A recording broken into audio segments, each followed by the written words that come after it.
Tunapozungumzia msongo wa mawazo tunamaanisha hivi. Moja, tunasema ni ule msukumo wa kiakili, akili yako inakusukuma ama hisia zako zinakusukuma kufanya jambo ama mambo ambayo hayana uhalisia. Ama tafsiri ya pili ni msukumo wa kiakili ama kihisia, sawa, kwenye vitu ambavyo ukiacha vina uhalisia lakini pia ukujipanga navyo kuvifikia hivyo vitu. Si ndivyo? Kwa mfano, wewe unasoma chuo sasa hizi. Una target umalize chuo upate ajira. Ndio target pengine ya kila kijana, zaidi ya 90% ya vijana tukiwa chuo, si ndivyo? Lakini je, kuna misingi yoyote umeiandaa ya hiyo ajira?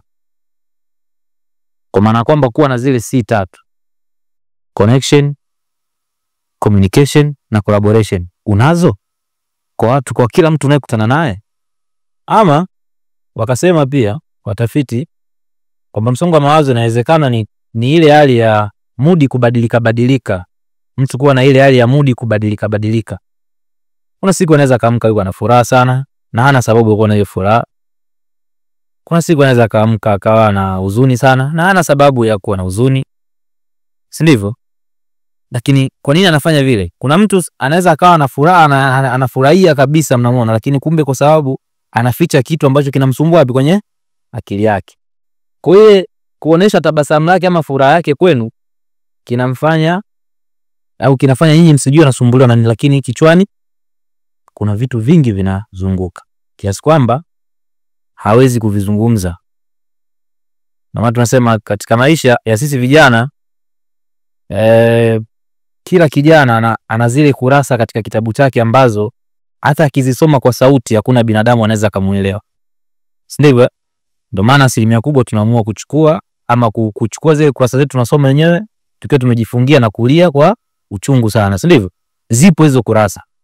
Wewe kama kijana lazima uwe nayo hiyo kurasa, ama zipo hizo kurasa ambazo umezipitia katika maisha yako. Tumeelewana vizuri? Huo ni msongo wa mawazo ama maana ya msongo wa mawazo. Lakini kuna aina 3 za msongo wa mawazo. Aina ya kwanza ni msongo wa muda mrefu. Aina ya pili ni msongo wa vipindi.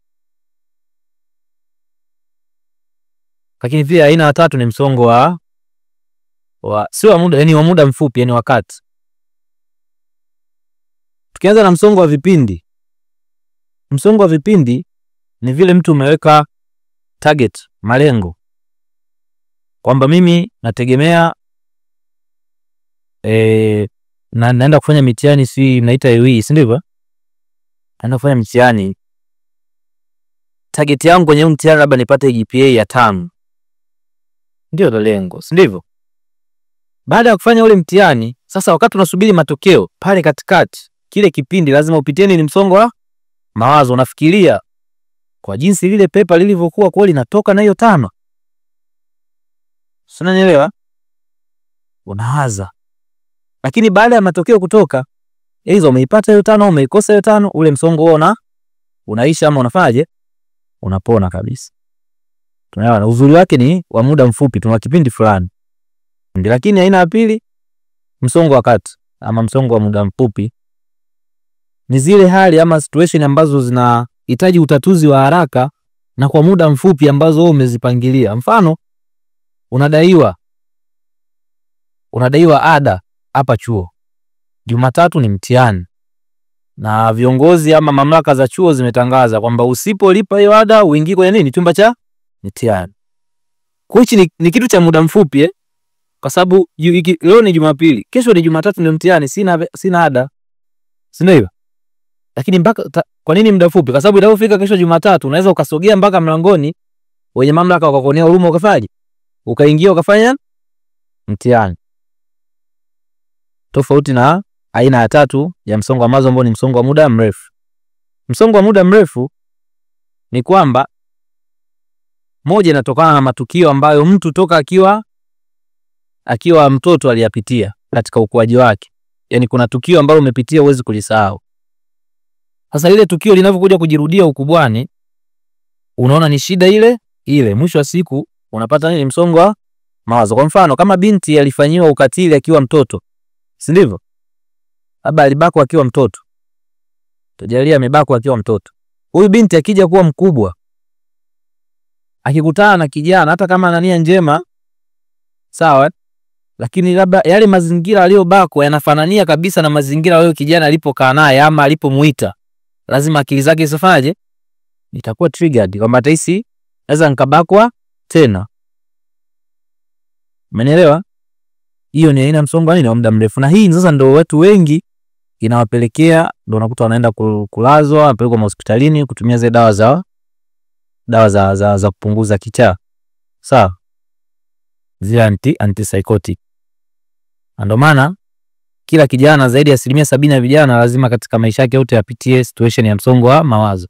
Wewe ukitazama katika makundi matatu, huwezi kukosa kundi hata moja. Unaweza ukaa kwenye ile kundi la vipindi ama la msongo wa kati ama wa muda mrefu.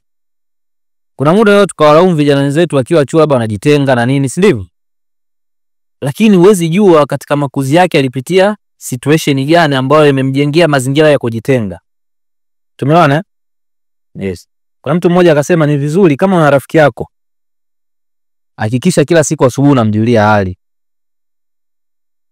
Sawa, kila siku asubuhi, kwa sababu watu wanapitia mambo mengi sana.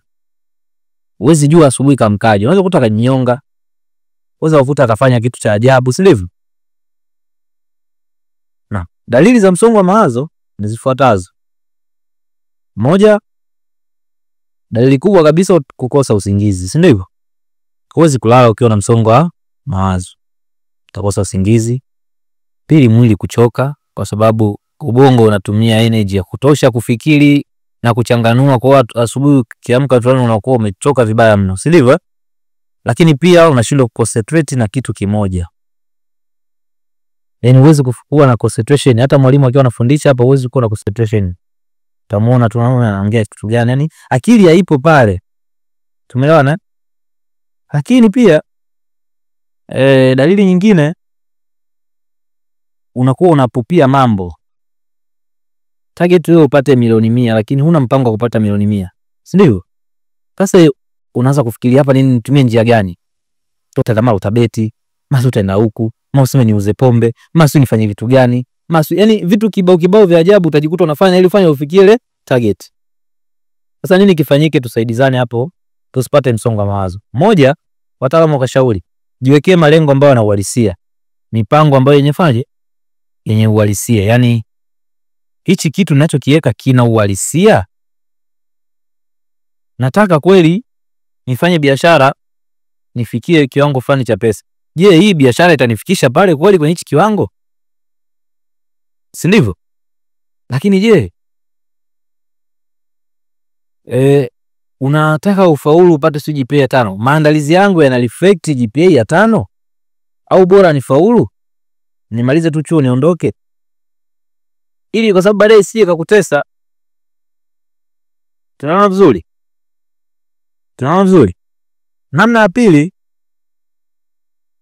ya pili ya kuepukana na msongo wa mawazo, ukiacha ya kwanza kuweka malengo ya uhalisia, wataalamu wanashauri walau kwa kila siku kwa wiki jitahidi kupata walau hata mazoezi ya nusu saa.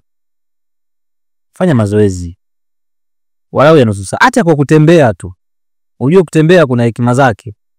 Yaani wewe unaona kitu akieleweki yani. Wewe jitoka zako, anza kutembea mpaka mjini afu rudi. Utakuta umepunguza vitu vingi. Kwa mujibu wa tafiti kupitia WHO wakasema hivyo, mtu atembee tu au afanye mazoezi walau kwa wiki yale apate mazoezi ya nusu saa tu kila siku. Lakini namna ya tatu, watafute wataalamu wa ushauri na saa watakushauri. Ukiona kabisa umeshindwa, yani mimi siwezi kujizuia hapa, naona mambo yashakuwa mengi, mtafute mtaalamu wa ushauri na saa. Sawa hapo. Au kama unamwamini rafiki yako mpe, lakini cha kujifunza ni kwamba kila rafiki yako ana rafiki yake ambaye amfichi nini siri. Kila rafiki yako ana rafiki yake. Yeye anasema rafiki yangu mimi wa damu, lakini pia ana rafiki yake. Kwa hiyo usisahau kuzingatia. Kwa wakati unampa, mpe na onyo. kisifike bwana mimi nisaidie, nataka unielekeze. Sawa? Utashauriwa, utakaa tu vizuri. Lakini namna nyingine ni kujipenda binafsi, self care. Jipende wewe mwenyewe. Ndugu zangu, vijana wenzangu, katika maisha haya hakuna anayekupenda isipokuwa ni wewe. Nikwambie tu kweli. Kwa hakikisha unajijali kwanza mwenyewe.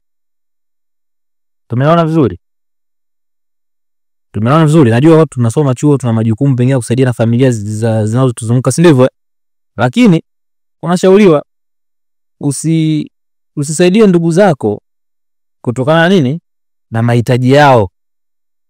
Saidia ndugu zako kutokana na kipato chako kinaruhusu kusaidia na kwa kiwango gani. Ukisaidia kutokana na mahitaji yao utapata msongo wa mawazo.